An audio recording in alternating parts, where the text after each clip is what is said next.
Peace Train, sung by Yusuf Islam, who is the former Cat Stevens. This is Democracy Now!, democracynow.org, the War and Peace Report. I'm Amy Goodman with Juan Gonzalez. Well, federal bank and thrift regulatory agencies are holding a series of public hearings in cities across the country this summer to reevaluate the Community Reinvestment Act. The act was passed in 1977 to stop the redlining of low-income neighborhoods and communities of color. Critics have said it contributed to the subprime crisis, but community groups say it was an out-of-date and weak law that could improve bank practices when used effectively. Well, a new report from National People's Action, a Chicago-based coalition of community groups around the country, shows exactly how big banks have been able to wiggle around their obligations under the Community Reinvestment Act. The report is called Gaming the System, and it focuses on Wells Fargo, JPMorgan Chase, Citibank, and Bank of America. And we're joined by two guests in Chicago, where federal agencies are holding a public hearing today on the act. Liz Ryan Murray is Senior Policy Analyst at National People's Action and co-author of the report Gaming the System, and Reverend Dr. Eugene Barnes from Champaign, Illinois, is President of the Board of National People's Action. He'll be testifying at today's hearing. We welcome you both to Democracy Now! Liz Ryan Murray, let's start with you. Lay out your major concerns. The major concerns with the way the banks have approached the law is by getting around it. In 1977, as it was reported, the law was passed, and when it did, it covered the entire lending industry, which was at the time depository institutions. Since that time, in the last 10, 20 years, rampant deregulation has led to a whole different lending industry with mortgage companies, brokers, finance companies doing mortgages, and many of them owned by the big banks. Those mortgage companies are not covered by the Community Reinvestment Act and are not under the scrutiny of the law. In addition, the way the Community Reinvestment Act works, it only looks at certain parts of where a bank is doing their business based on where their branches are. And that's not where banks are doing their lending anymore, but that's where the regulators are looking.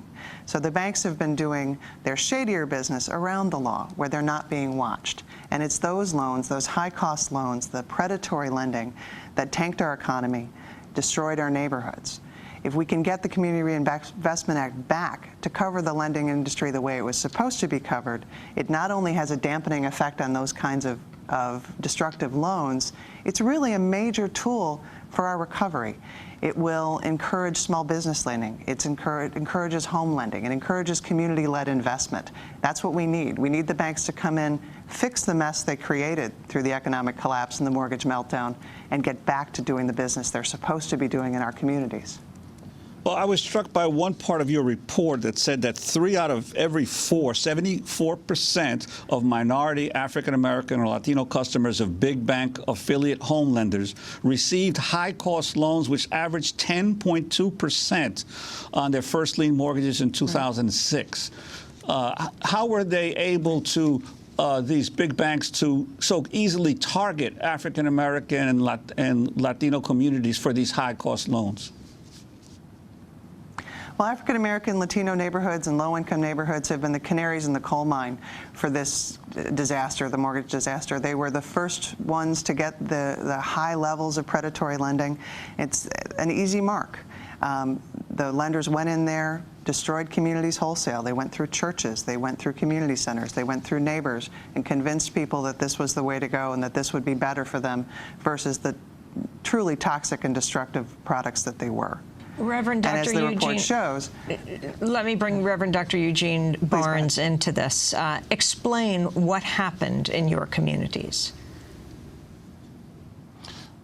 Well, we have to go back to redlining to see what redlining was doing. Redlining, banks had targeted certain areas in which they weren't lending.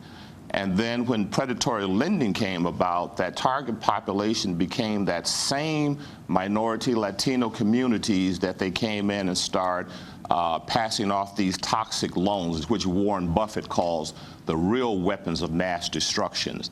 And so they already had fertile ground in terms of being able to make these loans. And then when they saw how the CRA was able to forge community partnerships, they already had a toe in, and then business was easy for them. And through the loopholes that, through CRA, they've been able to exploit that, and also they've been able to destroy our neighborhoods. And so we really need to strengthen CRA. CRA still has milk on its breath as compared to the voracious meat-eating appetite these large financial institutions who have ravaged our communities. You find many conservative critics saying that it was as a result of things like CRA that we had this subprime crisis. What's your response to that, Liz Ryan Murray? Well, that's a fringe opinion that has been shouted down by data, by regulators, by former regulators, Ben Bernanke, the head of the OCC, the Federal Reserve, the FDIC. All the data shows that it was about 6% of the lending that was actually covered by CRA was these high-cost predatory loans. CRA was not the problem. It was what was happening outside of the Community Reinvestment Act that was the problem. Those were the loans that took us down.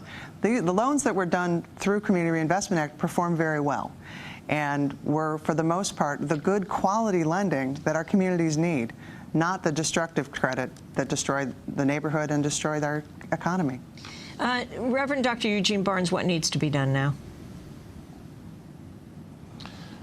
We need to get the banks back in the business of lending, extending credit back to the communities that they destroyed, investing in small business, the mom and pop organizations, which have been the backbone of the free enterprise system here in America. Renegotiate community agreements with the community organizers such as National People Action and many other community groups out there who knows what the issues are and how to address them, to get the banks to continually invest and live up to the obligation that they have abrogated since they've been able to discover the loopholes in CRA. As long as the financial institutions can fly under the radar of CRA, we'll never be able to get them to get back into the business of lending. We're going to leave it there, and I want to thank you both for being with us. We'll certainly link to your report, Gaming the System. Reverend Dr. Eugene Barnes, President of the Board of the National People's Action, and thank you to Liz Ryan Murray, Senior Policy Analyst there and co-author of Gaming the System. That does it for our broadcast. We have a job opening. It is Administrative Director. You can go to our website at democracynow.org and apply quickly.